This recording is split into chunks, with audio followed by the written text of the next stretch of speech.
لیکن سبھی باتش خانزادہ کے آگے مجبور تھے۔ جب تک وہ اپنے من کی نہیں کر لیتا تھا وہ چین سے نہیں بیٹھتا تھا، اور اپنی جان سے پیارے بھائی ارتضیٰ خانزادہ کو کھونے کے بعد تو جیسے وہ اپنے حواس ہی کھو بیٹھا تھا۔ دونوں بھائی ایک چاند و قالب تھے، اور اپنے بھائی کے چلے جانے کی وجہ سے باتش خانزادہ اپنے آپ کو بالکل تنہا محسوس کر رہا تھا۔ ابھی اس کا غم تازہ تھا، ابھی وہ اس معاملے میں کسی کی بات سننے کے لیے تیار نہیں تھا۔ باتش خانزادہ ملیحہ بیگم کی طرف دیکھتے ہوئے بولا، ماما اس لڑکی کو اس کے کمرے میں ہی ناشتہ دے دینا، اور اس کے پاس پہننے کے لیے کوئی کپڑے نہیں ہیں، ان کا بھی بندوبست کر دینا۔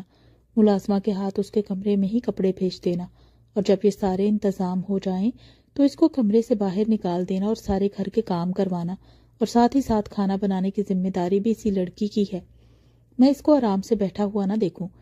یہ کہتے ہوئے ناشتہ کرتے باتش خانزادہ آفس کے لیے اٹھ کھڑا ہوا تھا۔